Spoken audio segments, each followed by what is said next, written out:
Good morning, everyone. Welcome. Thanks for joining us. I decided today to go very casual. I don't even have my tag on. I hope everyone knows me by now. After this, His Eminence and I are going to go out to the golf course. We're going to putt some balls. We're going to take some pictures. So I'm very casual, as you can see. I hope you all are enjoying the conference. Yes, having fun. I hope you enjoyed last night. I for one, I'm sure you feel exactly the same way, was absolutely thrilled to see our young people there in the conference. And of course, last night, there's so much energy, and most of that energy really, let's be honest, comes from all these young people. And that's what this is all about, right? Our next generation and the people we're trying to promote and integrate and have part of us. This morning's program, we'll start the program shortly. Before we do, I need to make a couple of announcements.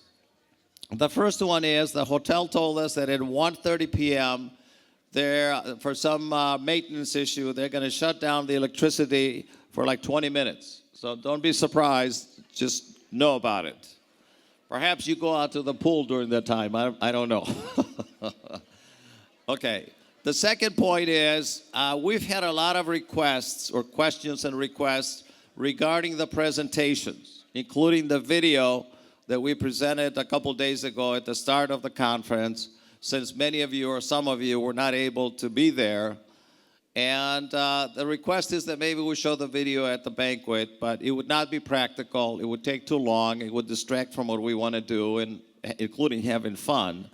So every aspect of the conference, including that video, is on our website. And so please, when you get a chance, take a look at it. And very importantly, pass this on to your friends. We would love for them to see the energy, the experience here, the history of our organization through the video and other ways. Okay? So with that, let's start the program for this morning. I am introducing my daughter, our daughter, Effie Gundanes, to introduce the speaker.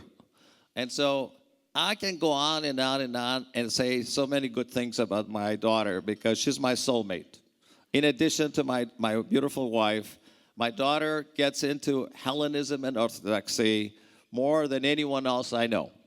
She and Peter, her husband, send their kids to the Greek school where I serve on the board, the full-time Greek American school called Hellenic American Academy in the suburbs of Chicago.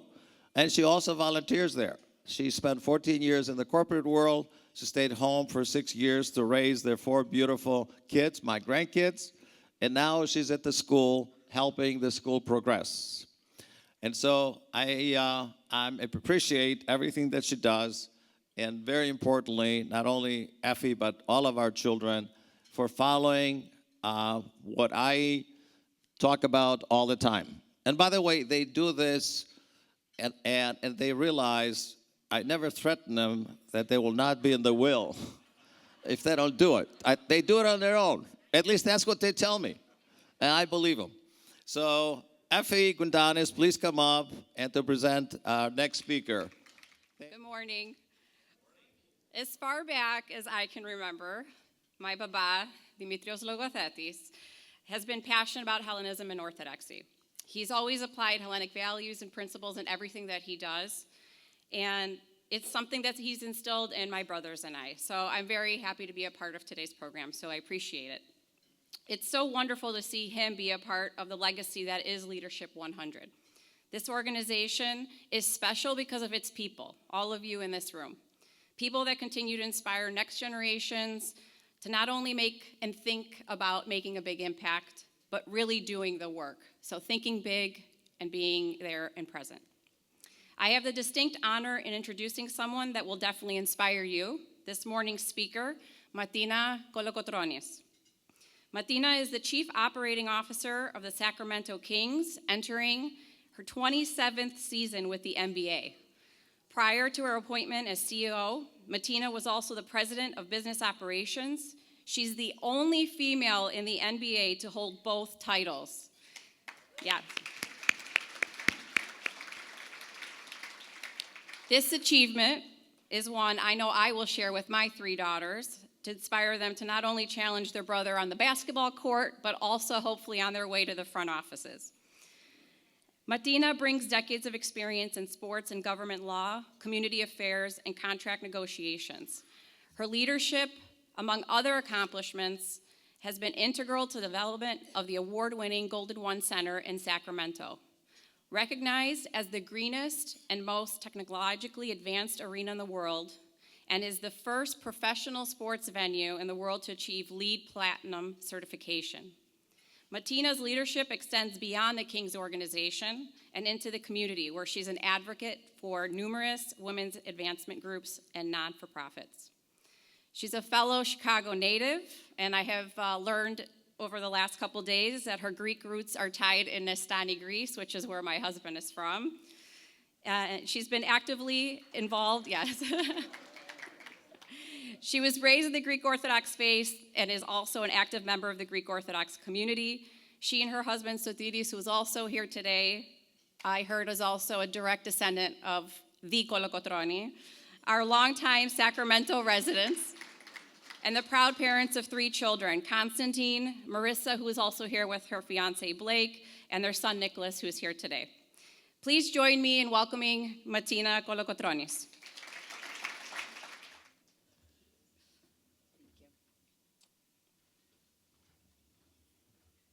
Good morning, everybody. Effie, thank you very much for your kind introduction.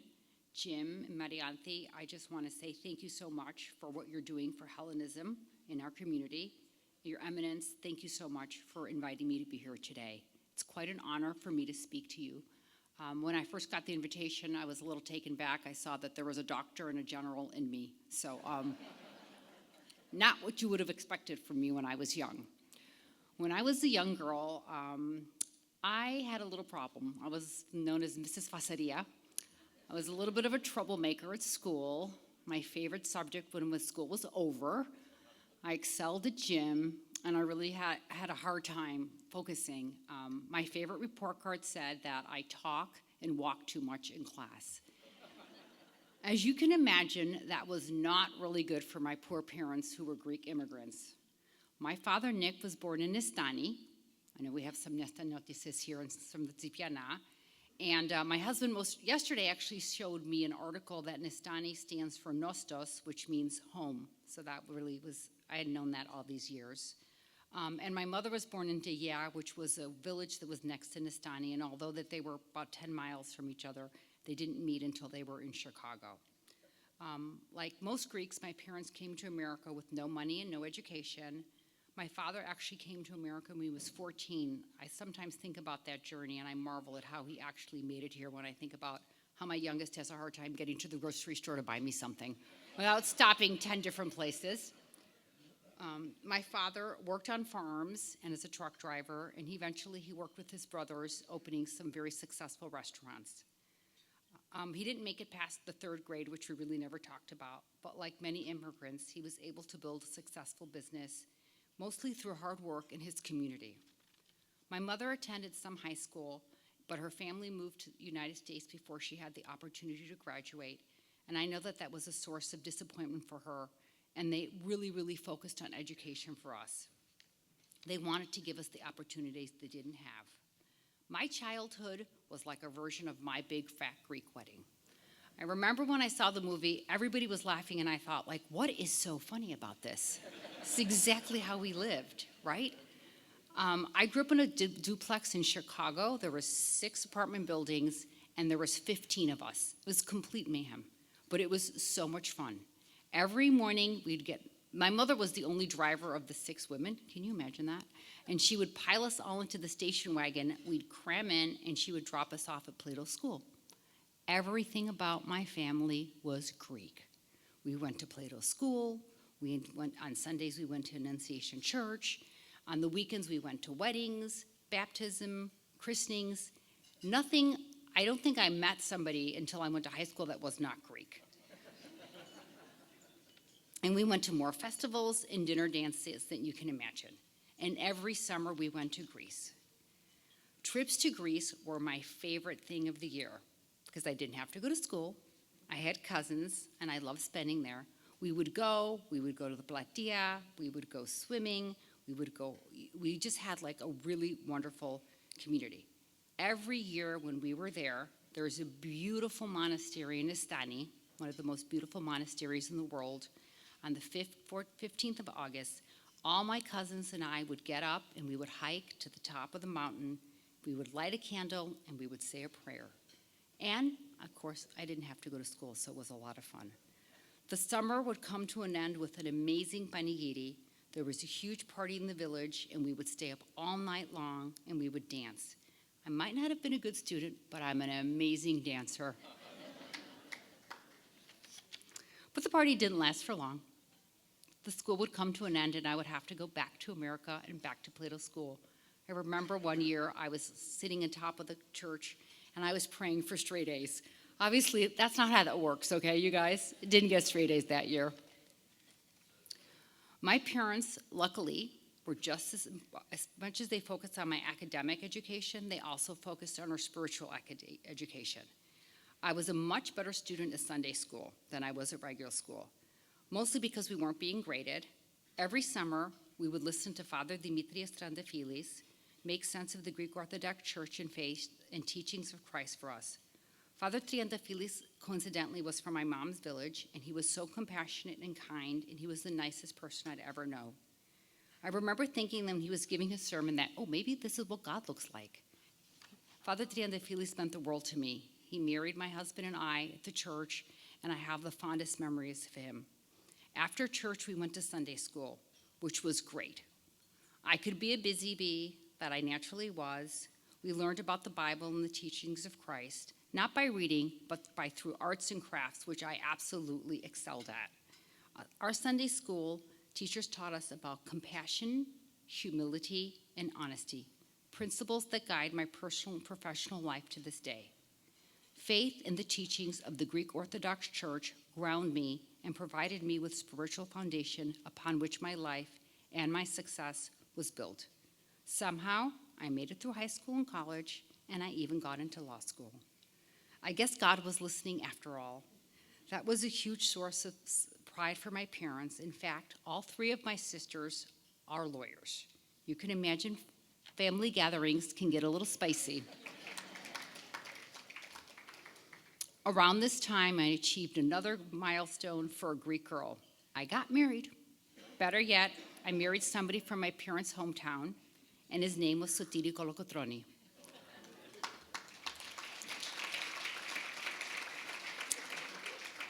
It really doesn't get more Greek than that now, does it? I actually met Sotiri when I was younger in Greece. He was a friend of my cousin's, and I remember just going around the Platea, and there was a Algama Kolokotroni, and obviously he claimed to be related to him, and I used to think, no way, but he actually is.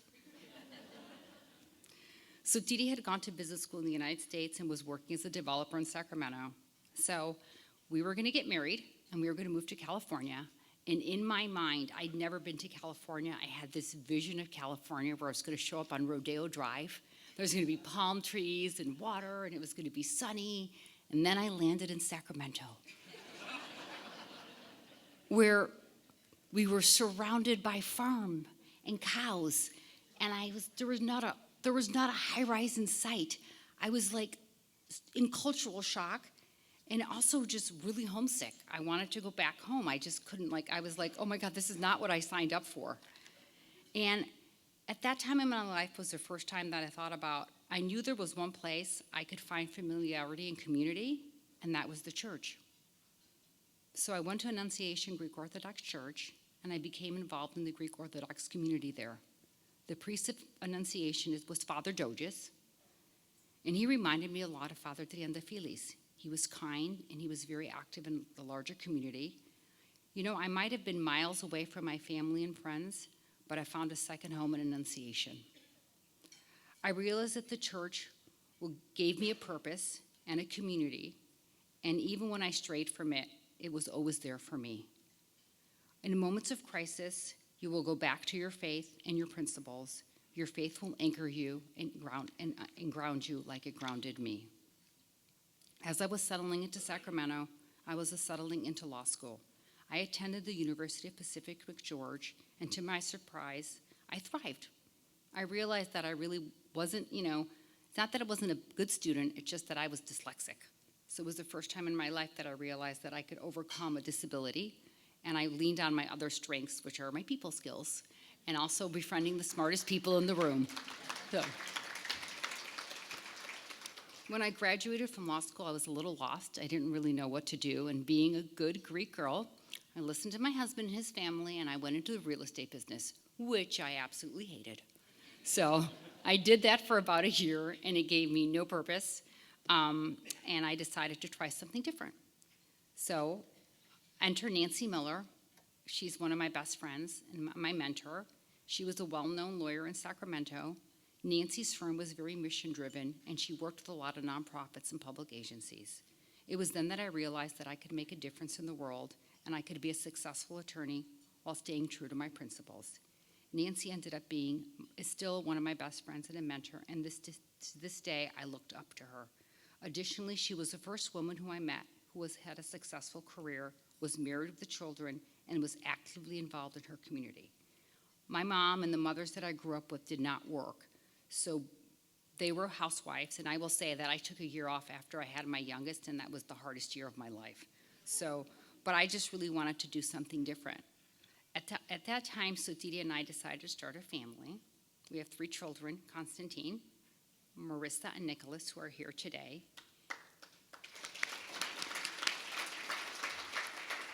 In many ways, I tried to raise them the way that I was brought up. They were all christened in the Greek Orthodox Church. Constantine and Nicholas were christened by Father Doges at Annunciation, and my daughter Marissa was christened in Nistani. They all speak Greek. They attended Greek church growing up. They know how to Greek dance, thank you, and every summer we go to Greece together. Additionally, at this time, my mother-in-law, Sotiri's mom, obviously, who was very devout, decided to become a nun. And this was kind of hard on our family when she first told us. But actually, I was thinking, my God, now we have a ticket to heaven, so this is great. My mother-in-law prayed for us every day, and we had the pleasure of going to Jerusalem every year on a pilgrimage to see her. And it was amazing to see how everybody coexisted there. So she really, made a real difference in the world. When I was turning out of my career, when I was pregnant with Nicholas, my 3rd child, I got a call that would change my life. It was 1996. Constantine was about 3, and Marissa was about 18 months old, and I was on maternity leave at home.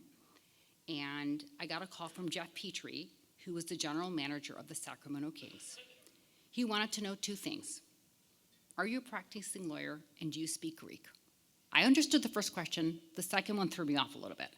But I was like, yes, I am a practicing lawyer, and yes, I speak Greek.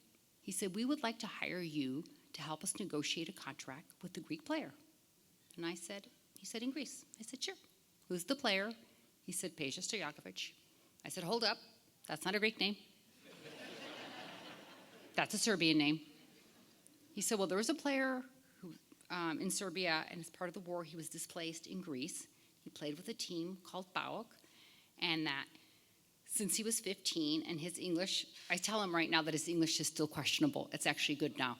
But at that point, it was questionable, so they needed a lawyer who spoke Greek to negotiate his contract. And that was me. Now, at the time, I will say, with a 3-year-old and in my 18-month-old and being 6 months pregnant, I probably should have said no. But my curiosity, my inability to sit still, and my ability to talk too much took me to a yes. So I took the job, And I will say negotiating Peja's contract was challenging because the Greeks were very challenging. But it was a pivotal moment in my life, and it really makes sense. But Nancy's mentorship helped me realize that I could have a fulfilling career and a loving family. So I took the opportunity. That phone call started what has turned out to be a pretty remarkable career with the NBA. I can't believe that I've been there for 28 seasons. And I've had the opportunity to work on a range of projects, from strengthening our relationship to the community through the foundation to creating the world's most technologically and sustainable arena. I mean, I could go on and on about the opportunities that I've had with this job. I remember my first meeting with the NBA when I walked into a room and there was 89 men and me. I was a little taken back, but again, I was like, I can do this. And I remember when I went to sit down, I looked to my left and I looked down at the plaque and it said Michael Jordan and was passed out. I was like, oh my God, Michael Jordan. So he came up to me at that moment and literally introduced him and said, hi, I'm Michael Jordan.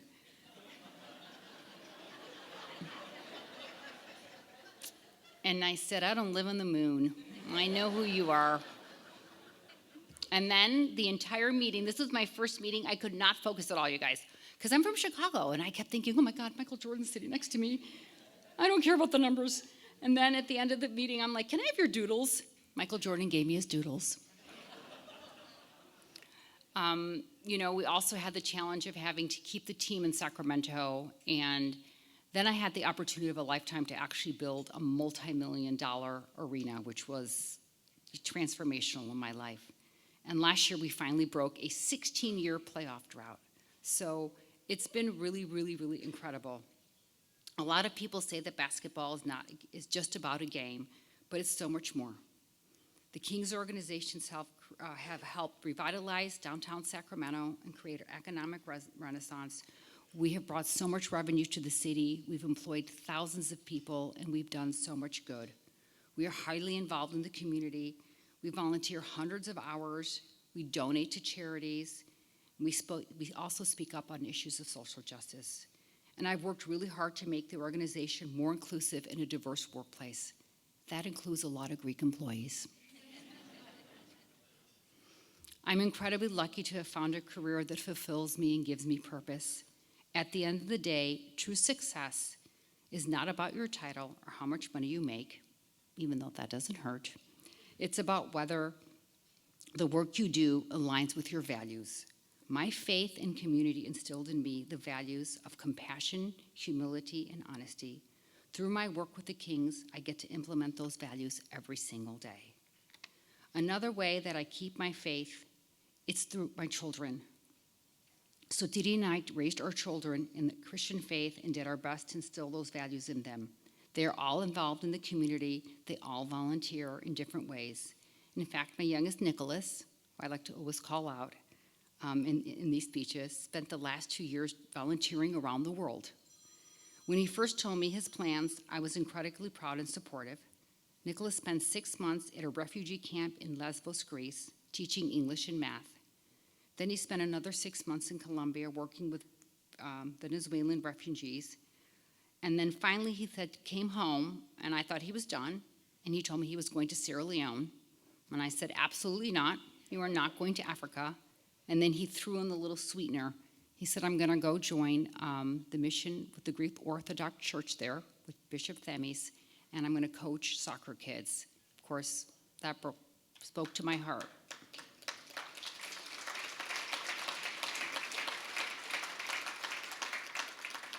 Thank you, Nikki. I leave you with this. As we make our way into the world, I hope that everybody here remains true to their Greek Orthodox faith and our values. Every step of the way, my faith and the Greek Orthodox community has served me as a grounding force. I serve my community, and I think that through this, I have seen empathy and kindness, and I found fulfillment. A fancy title and a salary really are not important if you have to sacrifice your values to attain them. This year, when I went to Greece, every year I take my children to the monastery in Nistani to light a candle.